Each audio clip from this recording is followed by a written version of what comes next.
لا تنسوا الاشتراك في القناة وتفعيل جرس التنبيهات ليصلكم كل جديد. جزاكم الله خيرا.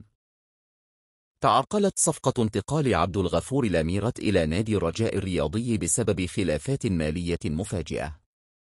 وحسب مصدر مقرب من داخل أسوار النادي، فإن إدارة الرجاء كانت قد توصلت إلى اتفاق مبدئي مع اللاعب ووكيله ينص على انتقال لاميرت مقابل 130 مليون سنتيم، على أن يتم الحسم النهائي في الصفقة بعد نهاية مشاركة اللاعب في نهائي كأس العرش. غير أن وكيل أعمال لاميرت عاد ليرفع سقف المطالب المالية، مطالبا بمبلغ 200 مليون سنتيم، وهو ما اعتبره مسؤول الرجاء خطوة غير مهنية وتراجعا عن الاتفاق الأولي، خاصة في ظل الوضع المالي الصعب الذي يمر به النادي. ورغم هذا التوتر، لا زالت المفاوضات بين الطرفين متواصلة في محاولة لإيجاد صيغة توافقية ترضي جميع الأطراف وتفضي إلى حسم الصفقة بشكل رسمي، خصوصا أن اللاعب أبدى رغبته في حمل قميص الرجاء خلال الموسم المقبل.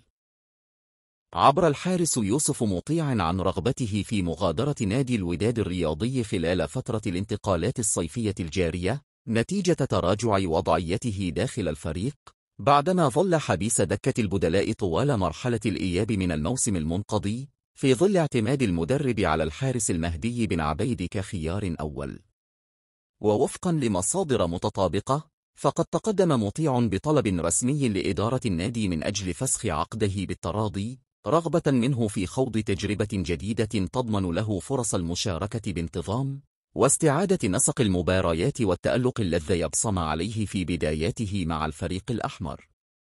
ورغم أن عقد الحارس لا يزال ساريا لموسم إضافي، إلا أن رغبته في الرحيل تزداد إصرارا، خاصة بعد شعوره بالتهميش وفقدان الرسمية. وفي سياق متصل، كشفت تقارير إعلامية أن يوسف مطيع يثير اهتمام نادي الرجاء الرياضي، حيث يعد أحد الأسماء المرشحة لتعزيز مركز حراسة المرمى داخل الفريق الأخضر، في حال نجاحه في فسخ عقده مع الوداد، وهو ما قد ينعش حظوظه في العودة إلى الواجهة من جديد. يواصل نادي الرجاء الرياضي تحركاته في سوق الانتقالات الصيفية من أجل تعزيز صفوفه استعدادا للموسم المقبل، حيث علمت مصادر خاصة أن إدارة النادي دخلت في مفاوضات متقدمة مع المهاجم المغربي كريم البركاوي، بهدف التعاقد معه في صفقة انتقال حر عقب نهاية عقده مع نادي الرائد السعودي. ويسعى المكتب المسير للفريق الأخضر إلى استغلال خبرة البركاوي الذي تألق بشكل لافت في الدوري السعودي من أجل تقوية الخط الهجومي للفريق، خاصة في ظل رغبة المدرب الجديد في ضخ دماء جديدة قادرة على تقديم الإضافة. وتلقى البركاوي عروضا من أندية عربية وخليجية، إلا أن أولوية اللاعب حسب ذات المصدر هي العودة إلى البطولة الوطنية من بوابة ناد كبير يتيح له المنافسة على الألقاب، وهو ما يجعل الرجاء وجهة مفضلة بالنسبة له، بالنظر إلى جماهيره العريضة وتاريخه العريق.